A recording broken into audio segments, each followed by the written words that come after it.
travel with me. Hey fellow humans, Mina here. You like my swordbrella? It's rainy season here in Korea, and it's been torrentially downpouring all week, and it just so happens that it's not raining right now, although I feel a few speckles of rain. So getting this video out while I can, because I know it's gonna rain after. It's forecasted to rain today anyway. I've been getting like 50 bajillion emergency alerts saying there's heavy rain, watch out for flooding and all that fun stuff. So yeah, it was insane yesterday. I don't know, if you've been watching my Instagram, you probably saw it. If you aren't watching my Instagram, what's wrong with you? All my cool shit's on Instagram. This is my most active social. Anyway, sex in writing. That is today's topic. Is it necessary for your story? Should you include it? When should you not include it? That is what we're going to talk about.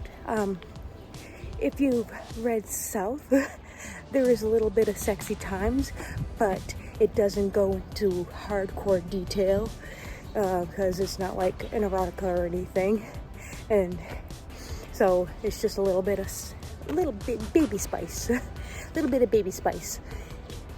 But yeah, because of the audience, you don't want to go into like porn category, essentially. So yeah, there's a light up ahead that is just flickering, and they need to change the light bulbs. It's bothering me. So yeah. Also, there used to be a bunch of houses right in this parking lot. They tore them down this year and built this giant building that I can see from my apartment, and half of it's empty. On the back of it says Hanjin number 1, but I don't know where Hanjin number 2 is, because you're assuming if they labeled the building number 1, there's got to be at least a number 2 somewhere. Get off me, bug. But there's none, as far as I'm aware. And if there is a Hanjin number 2, it ain't in my area. So yeah, anyway, tangent aside. First of all, it's gonna depend on your audience. If you're writing adult, you can get a little extra spicy with your romance. And it's also gonna depend on the genre. Like if you're writing, I don't know, what kind of genre doesn't really need sex? Paranormal, I guess. I mean, you can use sex in any genre, really, but like, it's not expected. But if you're writing an erotica, it's obviously expected you're going to have some spicy scenes, and they're going to probably be a little extra spicy because it's an erotica. If you're writing a romance, do you have to include the spicy scenes? No, you do not. And if you do, it's going to depend on the age range. So like if you're writing a middle grade book, probably no spiciness at all, maybe some kissing. If you're writing a YA, you can have some spicy scenes like South, but probably you're not going to get into anything that rhymes with corn, for YouTube's algorithm. I think I already said it though, so whoopsie. Oh well, I'm not big enough to be monetized yet, so I guess it doesn't matter. But yeah, you can get there, but most times authors can choose to like fade to black, so like it'll start to get spicy, like they'll start like kissing, and then some clothes may be removed, and then it just kind of, like as the movie, fade to black, and then the next scene it's over and you're reading the aftermath. Whereas if you're writing an adult novel, you might read the entire thing like from start to finish, and if you're reading an erotica, you're going to read multiple of spice. All the spice. What you doing, Carl? I'm letting you go. Go for it. Yeah. Okay.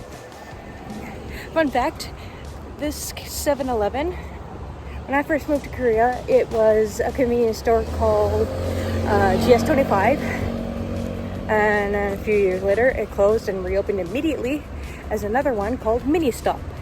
And then that closed about a few months ago and reopened as a 7-Eleven. You'd think if it didn't work the first few times, it's not going to work now.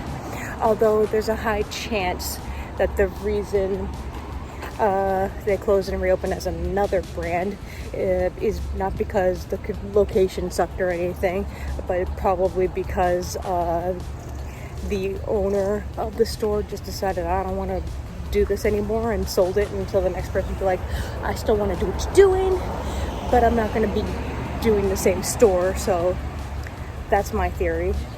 I know it has happened, but that's my theory on that place, because I mean, it's always got someone in there when I go in. Anyway, back on topic. Sorry for the loudness, and I'm about to walk by big ass generator in there that you didn't see from this big little grocery store. So yeah, so basically, if you're gonna write a sexy scene, it's gonna depend on your genre and your age group. Like, if you're writing a romance, it's not expected, but it can happen. If you're writing erotica, it's expected. If you're writing I don't know, ghost story or whatever, it's not necessarily expected, but if it happens, it happens, you know, whatever. Now, are they necessary? In eroticas, probably yes.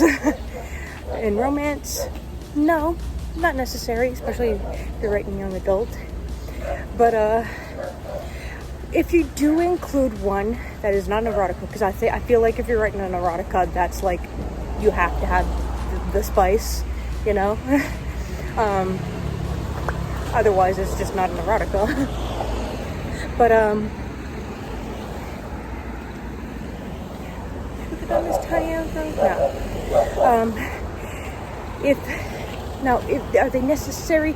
Like, if they advance the plot or have some sort of character development, then I think yes, you can include them. If it's just there for a gratuitous sex scene and it doesn't really do anything besides sexy times, you don't really have to have it.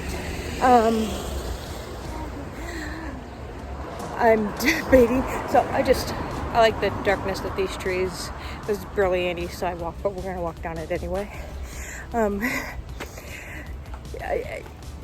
I wonder if it was necessary in self for mine, but actually no, some of them were, I guess, were gratuitous, but there is a special little mini spice scene, but if you haven't read so, I'm not going to tell you which one, that actually was character growth, so that one was kind of necessary.